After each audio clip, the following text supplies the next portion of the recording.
시편 16장 1절에서 3절 말씀입니다. 하나님이여 나를 지켜주소서. 내가 주께 피하나이다. 내가 여호와께 아뢰되 주는 나의 주님이시니 주밖에는 나의 복이 없다 하였나이다. 땅에 있는 성도들은 존귀한 자들이니 나의 모든 즐거움이 그들에게 있도다. 이어서 고린도전서 12장 25절에서 26절 말씀입니다. 몸 가운데서 분쟁이 없고 오직 여러 지체가 서로 같이 돌보게 하셨느니라. 만일 한 지체가 고통을 받으면 모든 지체가 함께 고통을 받고 한 지체가 영광을 얻으면 모든 지체가 함께 즐거워하느니라. 갈라디아서 5장 6절 말씀입니다. 그리스도 예수 안에서는 할례나 무할례나 효력이 없으되 사랑으로서 역사하는 믿음뿐이니라. 아멘. 네, 찬양 가운데 사랑의 주님, 우리 마음속에 오셔서 회개하게 하시고 제 상한 마음을 고쳐달라는 그 마음, 그 가사가 마음 깊숙이 은혜가 되었습니다. 감사합니다. 오늘 시편 16편 1, 2, 3절에서 다윗은 고통 가운데에 있습니다. 하나님이여 나를 지켜주십시오. 이렇게 기도를 시작하고 있습니다. 하나님 안에서 피난처를 찾고 싶다고 간구하고 있습니다. 분명 다윗은 지금 굉장히 힘든 상황이고 죽음의 위협과 두려움을 맞닥뜨린 상황입니다. 우리가 알다시피 사울 왕의 질투로 도망자의 신세가 돼서 다윗을 체포하는 목적으로 3,000명의 사울 근위대가 늘 뒤쫓고 있는 상황입니다. 그런 상황에서 근데 놀랍게도 2절에 보니까 다윗은 또 이렇게 하나님 앞에 간구합니다. 주님은 나의 주님이시니 주님 외에는 나에게 복이 없나이다. 하나님밖에는 나의 복이 없습니다. 그 말은 하나님이 이 위기와 환란을 구원해 주실 유일한 분이신 것을 고백함과 동시에 이 위기와 환란이 없어지지 않는다 할지라도 하나님 여전히 나의 복이 되신다는 신앙의 단호한 고백이고요. 더 놀라운 것은 3절에 보니까 땅에 있는 성도들은 존귀한 자들인데 그들은 나의 기쁨이 됩니다. 이렇게 고백하고 있어요. 나의 모든 즐거움이 그들에게 있다. 환난 가운데 하나님께 탄원하는 것으로 기도를 시작하면서 2절에서는 하나님 외에는 그럼에도 불구하고 복이 없다라는 굳건한 믿음을 다짐하면서, 그리고 세 번째는 고난 가운데에도 함께하는 그 아둘람 공동체를 말하겠지요. 그 공동체 한 사람 한 사람으로 인하여 나의 모든 즐거움이 그들에게 있다 라고 고백하는, 저는 이 한 주간 이 시편 말씀을 묵상하면서 이 마음에 특별히 들어온 것이 나의 모든 즐거움이 그들에게 있다라는 이 다윗의 고백입니다. 여러분은 고통 가운데에서 환난 중에 교회를 생각하면서 씩 웃으면서 위로와 격려를 느끼면서 아버지 그래도 나의 모든 즐거움이 요양교회에 있습니다. 이렇게 고백하십니까? 저는 우리 교회 모든 성도들이 자기가 속한 요양공동체를 향하여 그 고백이 나올 수 있기를 주의 이름으로 축복합니다. 다윗은 사울의 추적을 피해서 산중 동굴로 숨어 있었는데 그때 다윗의 소문을 듣고 다윗의 가족들과 또 그 시대에 능력은 있지만 사울의 독재를 순복하지 아니하여서 아웃사이더로 살아갈 수밖에 없는 그 시대 그 사회의 실패자들이 다윗을 향해서 모여들었습니다. 소위 400명의 아둘람 용사들입니다. 그들은 세상적으로는 실패한 자이지만 하나님 안에서 하나님의 사람 다윗을 중심으로 하나님 나라를 꿈꾸며 새롭게 시작하는 공동체였습니다. 그들 안에 얼마나 서로 위함과 따뜻한 격려와 사랑의 나눔이 깊었던지 죽음의 위협 속에서도 다윗은 그 성도들만 생각하면 나의 즐거움이 거기에 있다라고 웃음 띤 얼굴이 되는 것입니다. 우리 병상에서 고난 가운데 양 집사님이 위안 공동체를 생각할 때마다 격려와 위로를 얻고 또 즐거움을 얻을 수 있기를 주의 이름으로 축복합니다. 비록 인생의 어두운 밤이 닥칠 수 있지만 우리 가운데 누구라도 그런 어려움을 겪을 수 있지만 하나님을 향한 하나님만이 나의 복이라는 굳건한 신앙의 고백과 함께 성도들을 생각하면서 큰 힘과 위로와 격려를 얻고 새 힘을 얻는 그런 유양 공동체의 유양 교회를 우리 함께 만들어갈 수 있기를 간절히 바랍니다. 그러기 위해서 두 가지를 저는 묵상하게 되었습니다. 첫째는 우리 유양 교회가 하나됨을 힘써 지켜야 된다는 것입니다. 우리가 하나됨을 힘써 지키고 하나됨을 누리는 교회일 때에 환난 중에도 교회를 생각하며 힘과 위로를 얻을 수 있을 것입니다.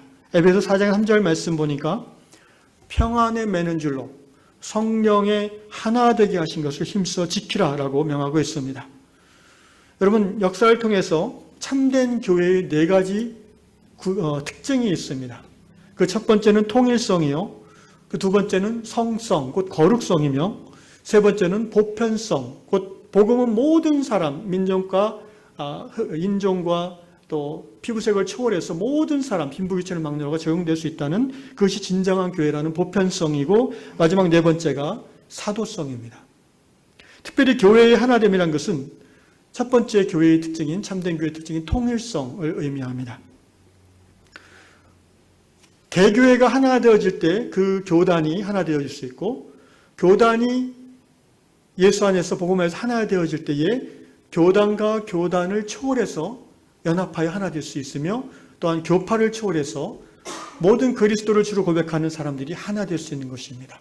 그것이 바로 교회의 특징인 통일성입니다. 그 시작은 개교회의 하나됨입니다.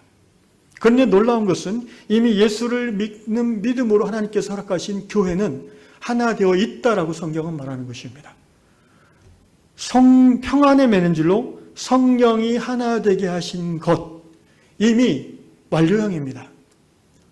유한 공동체는 이미 성령 안에서 하나 되어 있는 줄로 믿습니다. 중요한 것은 우리가 그 하나됨을 힘써 지켜나가야 되는 것입니다. 왜 힘써 지키라고 했습니까? 마귀가 하나됨을 깨트리려고 하기 때문입니다. 마귀는 예수의 교회를, 그리스도의 교회를 분열시키려고 합니다. 성도들 안에 다툼을 만들려고 합니다. 그래서 바울 서신을 통해서 성령께서는 힘써 지키라 이렇게 당부하고 있습니다. 우리가 힘써서 하나됨을 유지하고 누릴 때에 어떠한 권세도 이 교회를 깨트릴 수 없는 줄로 믿습니다. 그래서 예수님께서 선포하셨습니다. 마태복음 16장 18절, 내가 이 반석 위에, 곧 베드로의 예수님을 향한 신앙 고백이죠. 이 신앙 고백의 반석 위에 나의 교회를 세우리니 음부의 권세가 이기지 못하리라. 음부의 권세는 어떤 것을 말합니까? 다양한 해석이 있을 수 있지만 죽음의 영들이 그 공동체에 속한 성도들을 공격하고 건드릴 때에 예수의 교회가 사랑하는 하나님을 유지하고자 힘쓴다면 마침내 그 권세가 깨어지고 도망가게 된다는 것입니다. 한 사람이면 패합니다. 그러나 두 사람은 버틸 수 있습니다. 삼겹줄은 쉽게 끊어지지 않는 것입니다. 다락방에 나온 예화 한 가지 소개하고 싶습니다. 아프리카 나이지리아에 사는 세뮤얼 형제라는 분의 기고글에서 나온 예화인데요. 형제님은 축구팀에 소속돼서 하는 축구 선수입니다. 경기를 하고 있는데 전반전을 3대0으로 졌습니다. 그래서 그 하프타임 때 코치 앞에 이제 모여서 회의를 하는데 선수들이 너 때문이야, 너 때문이야 서로 이렇게 비난하기 시작합니다. 그러자 코치가 가만히 있더니 옆에 세워져 있는 그 쌀이 빗자루, 나뭇가지들을 모아서 묶어놓은 그 빗자루를 탁 짚더니 그 중에 가장 힘이 좋은 주장한테 이거를 부러뜨려보라 이렇게 줍니다.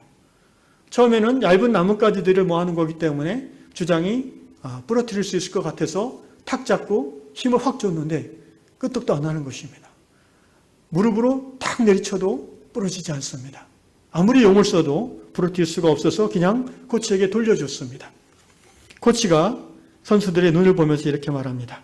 빗자루를 딱 들고 이것이 하나됨의 힘이다.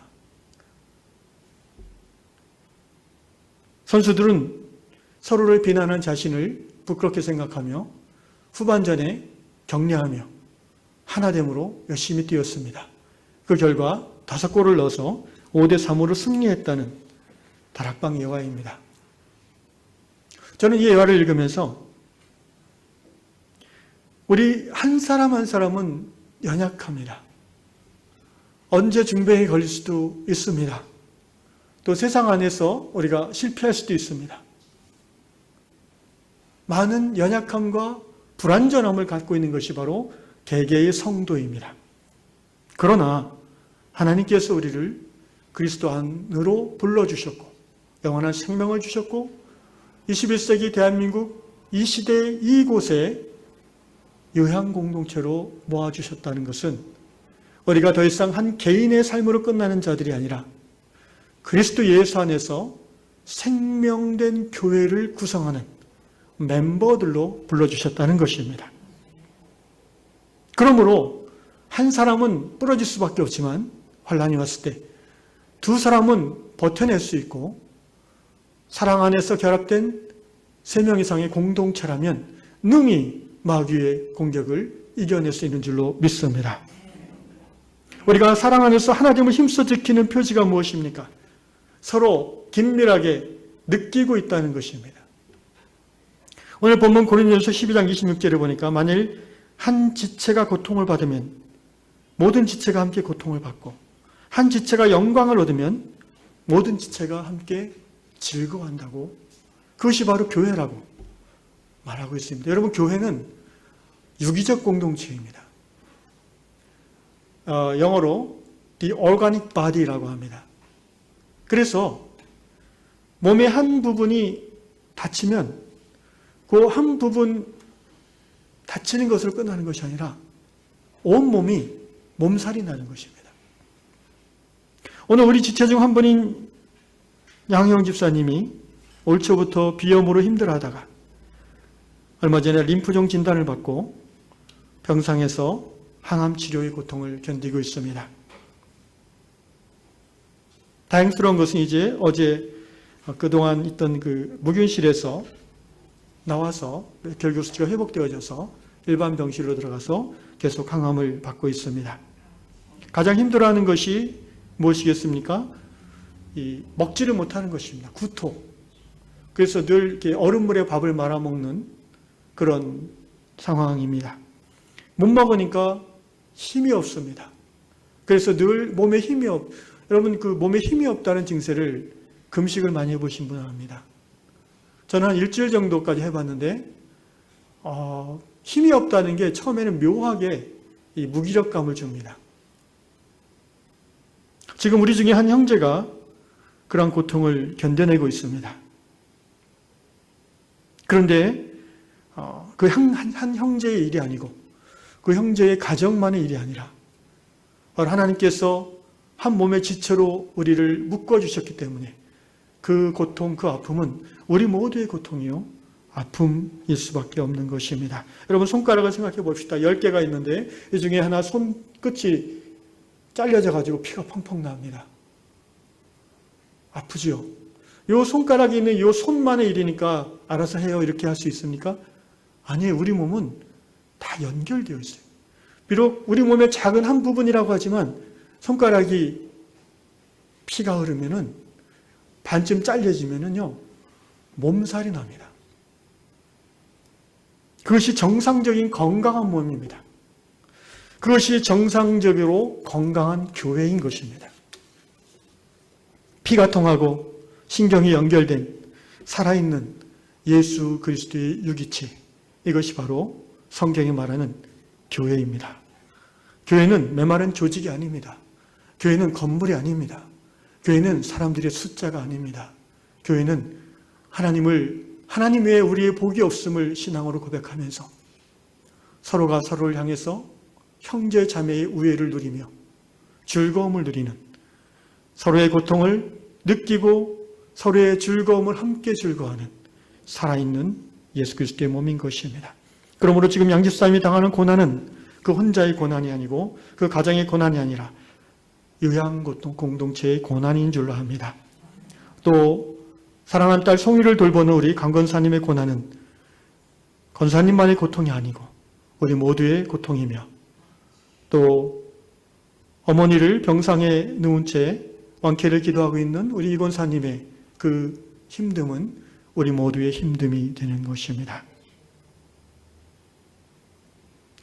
이 40여 개 정도의 쌀이 나뭇가지가 모여서 빗자루를 이룬다고 합시다. 바깥에 있는 한두 개가 부딪혀서 패일 수도 있고, 심하면은 달랑달랑 거의 떨어져 나갈 수도 있습니다. 그러나 다른 건강한 가지들이 그 가지를 감싸고 그 견고함, 그 묶여있음을 견고하게 유지해 나갈 수 있다면 그 모든 가지가 다 건강하게 회복될 수 있을 것입니다. 지금 우리 양집사님은 병상에서 오늘 다윗처럼 기도하고 있을 겁니다. 하나님이여 나를 지켜주시옵소서. 주님 밖에는 나의 구원이 없나이다. 더 나아가서 우리 양집사님은 우리 요양공동체가 함께 눈물로 기도하고 있는 것을 알고 계십니다.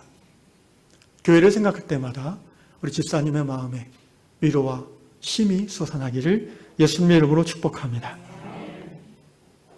두 번째, 우리가 그러한 교회를 이루기 위해서는요, 하나님을 향한 굳건한 믿음 안에서 하나됨을 지켜나갈 뿐 아니라 서로를 향한 사랑의 수고가 있어야 됩니다.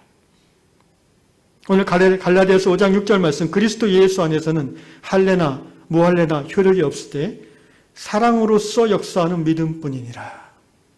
우리가 하나님을 향한 이 신앙 믿음은요, 어떻게 드러납니까? 결국 이웃을 향한 사랑의 수고로 드러나는 것입니다. 서로를 향한 사랑의 수고가 바로 믿음을 토대로 해서 그 믿음의 열매로 나타나는 것입니다. 그리스도 예수 안에서 circumcision, 할례나 non-circumcision, 율법의 그 당시의 조항이죠. 유대인들이 중시하는, 그래서 초대교회는 이것들을 사실은 많이 받아들였습니다. 왜냐하면 유대인들이 중시되기 시작했기 때문에. 그런데 점점 이방인들이 많아지고, 그리고 사도 바울 같은 정말 예수에 깊이 몰입했던, 그리고 유대교 구약성경을 정통으로 이해하고 있던 사람은 그런 율법 조항, 그런 할례 무할례 그런 예식, 그것이 교회의 본질이 될 수 없다라고 분명히 선언하고 있습니다. 우리 요양공동체의 중요한 것은 율법이 아닙니다. 정관의 이 조항 저 조항이 아닙니다. 예수를 우리가 진심으로 믿고 있느냐, 그것은 어떻게 드러납니까? 환난 가운데 있는 지체를 우리가 어떻게 사랑할 수 있느냐로 드러나는 것입니다. 진정한 믿음은 말할 뿐 아니라 행동하는 믿음이라고 이미 야고보는 선언하고 있습니다. 야고보 5장 15절에 그러므로 믿음의 기도는 병든 자를 구원하리니 아멘. 이 믿음은 말로만 하는 믿음이 아니에요. 그 어려움 당한 지체를 향하여 뭔가 사랑의 수고를 하는 믿음입니다. 피스티스 디 아가페스 에네르구메네. 피스티스 믿음이죠. 아가페스 사랑입니다. 에네르구메네 무슨 말입니까? 에너지예요. 에너지. 사랑 속에서 에너지를 쏟는 것이 믿음이에요. 그냥 가만히 앉아서 기도하는 것만이 진정한 믿음이 아니라는 것입니다. 우리가 사랑 안에서 역사하는 믿음으로 하나 되는 아름다운 교회를 만들어갈 수 있습니다. 지난 주간 말씀을 준비하고 기도하는 중에 하나님께서 제게 주신 깨달음이 있습니다. 그것은 마귀가 우리 요양공동체를 건드리고 공격하고 있다는 것입니다. 모든 병이 마귀에 의한 것은 아닙니다. 당연합니다. 그러나 영적으로 해석할 때에 하나님이 주신 생명을 위협하고 주님의 교회를 낙심하게 만드는 것은 분명 마귀의 역사입니다. 우리 유양의 모든 지체들은 고통받는 형제의 아픔에 공감하며 그 지체의 편에 서서 손에 손을 잡고 사랑의 역사가 드러나는 믿음을 통해서 우리 교회의 하나됨을 지켜나가야 될 것입니다. 저는 그 실천으로 유향 세일의 금식 기도를 선포합니다. 모든 유향 성도들이 세일의 21일 동안 금식하며 기도하는 것입니다. 다니엘서 10장 1절로 3절에 보면 다니엘이 바사왕 고레스 때에 하나님이 보여주신 큰 전쟁의 환상을 깨닫고 슬퍼하면서 세일의 곧 21일 동안 먹는 것을 절제하며 기도에 힘썼다라는 말씀이 나옵니다. 그때 나 다니엘이 세일의 동안을 슬퍼하며 세일에가 차기까지 좋은 떡을 먹지 아니하며 고기와 포도주를 입에 대지 아니하며 또 기름을 바르지 아니하니라. 세일의 21일이라는 숫자는 하늘의 숫자인 3과 인간의 숫자, 땅의 숫자인 4가 합한 7, 완전수의 세곱을 의미합니다. 곧 충만함을 의미합니다. 교회가 21일 동안 이어서 금식하며 기도한다는 것은 하나님 앞에 사람으로 살 수 있는 최선의 기도를 올려드린다는 것입니다. 그리고 금식한다는 것은 질병으로 못 먹고 고통받는 형제의, 자매의 그 육신의 고통에 우리가 동참하는 것입니다. 여러분, 사람이 사는 동안 가장 기본적이고 강한 욕구가 먹는 겁니다. 그 먹는 욕구를 절제하고 그 시간에 기도한다는 것은 사랑으로 역사하는 믿음이 있기에 가능한 것입니다. 한 끼만 굶어도 몸에 힘이 없고 신경이 예민해지는 것이 나이 50 넘은 우리들의 모습입니다. 먹을 수 있지만 먹지 않기로. 왜? 지체의 고통에 내가 동참하겠다라는 그 마음입니다. 내 몸으로 그 지체의 고통의 100분의 1이라도 내가 느끼고 그 아픔을 함께 하겠다라는 각오입니다. 그리고 먹는 그 시간 30분 동안 아픔 당한 형제 자매를 위해서 하나님 앞에 나아가 머물러 있겠다는 것입니다. 우리 유한 공동체가 이 세일의 금식 기도를 실천함으로 사랑으로 역사하는 믿음의 공동체가 되어지기를 축복합니다. 또한 이 금식은 사람에게 보이는 금식이 아니고 내가 어떤 고행을 통해서 공로를 쌓고자 하는 것도 아닙니다. 이 금식은 바로 하나님이 기뻐하는 금식입니다. 이사야 58장 6절에 보니까 내가 기뻐하는 금식은 숭악의 결박을 풀어주며 멍에의 줄을 끌어주며 압제당하는 자를 자유하게 하며 모든 멍에를 꺾는 것이 아니겠느냐.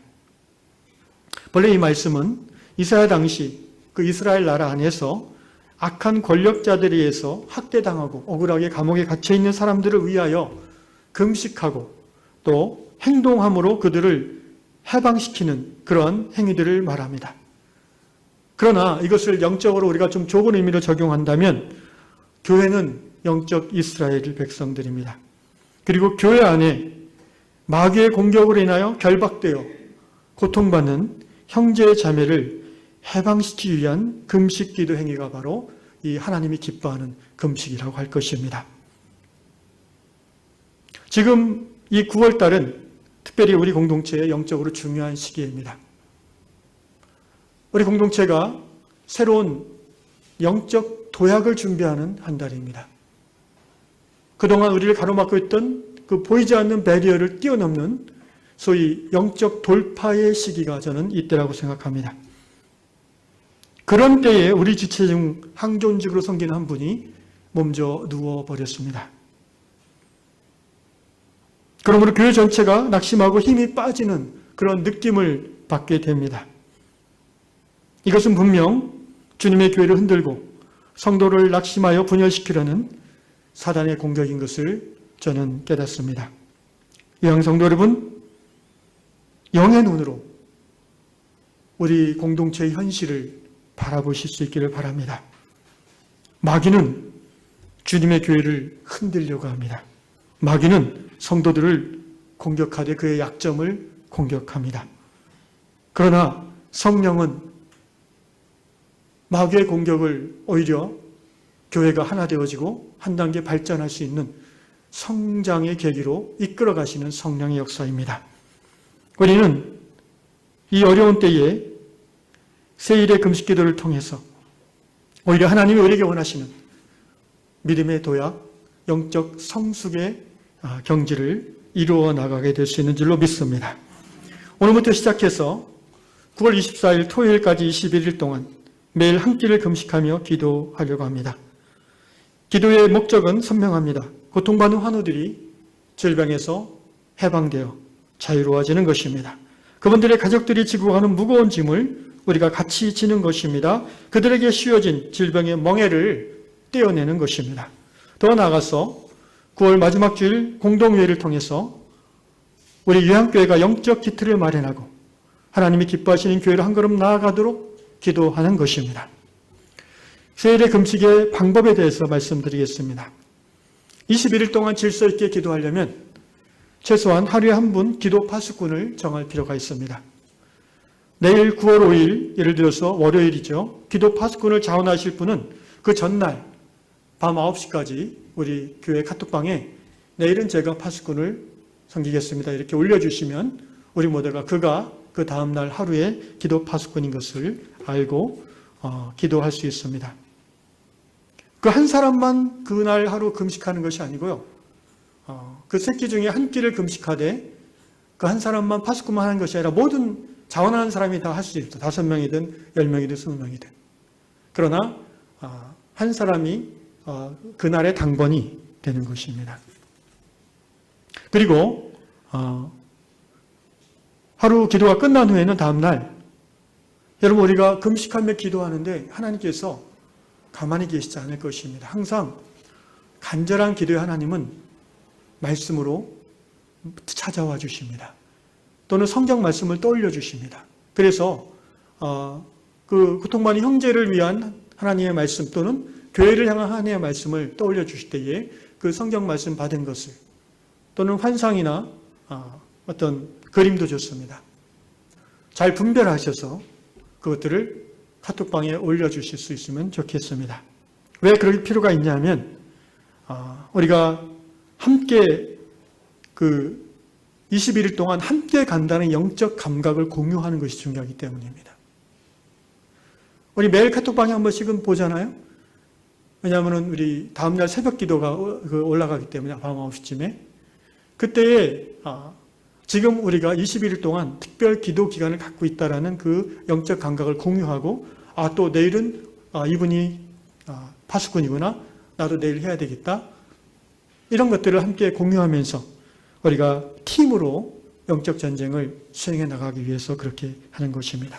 그리고 다음날 어제 기도했던 그분이 하나님 주신 마음이나 또 말씀이 올려지면 그걸 읽으면서 또 전체가 함께 은혜를 공유할 수 있는 것입니다. 오늘 첫날 9월 4일입니다. 기도 파수꾼은 오늘은 미리 공지를 못했기 때문에 제가 하도록 하겠습니다. 오늘 제가 저녁을 금식하고 30분 정도 말씀드린 기도 제목을 가지고 기도하고 또 하나님 주시는 말씀이 있으면 내일 아침에 올려드리겠습니다. 혹시 그날 밤 9시까지 아무도 파수꾼이 올려지지 않으면 우리 교회의 중직자들인 장로님과 권사님들이 권면하면서 그 의무를 감당하시면 좋겠습니다. 말씀을 마치겠습니다. 여러분 한 끼를 금식하는 거 젊었을 때는 사실 그렇게 힘들지 않은 것 같았는데 저도 50이 넘고 보니까 금식할 때는 이렇게 순간적으로 힘듦을 느낄 때가 있습니다. 특히 저는 위가 좋지 않을 때가 많아서 어떨 때 금식하면 이제 위액이 역류해서 생목이 오르더라고요. 그러나 한 끼 금식한다고 우리가 어떻게 되지 않을 것입니다. 오히려 그 고통을 통해서 사랑하는 형제, 사랑하는 자매의 고통이 우리의 고통으로 느껴질 수 있을 것입니다. 그래서 우리가 말로만 그를 사랑한다고 고백하는 것이 아니라 그의 고통을 함께 작은 부분이라도 짊어지고 전심으로 기도할 수 있는 것입니다. 우리가 21일 동안 행하는 금식은 흉악의 결박을 풀어주는 금식이며 멍에의 줄을 끌어주는 금식이며 항암의 고통으로 힘들어하는 지체의 고통을 나누어 받는 금식입니다. 하나님이 기뻐하시는 금식입니다.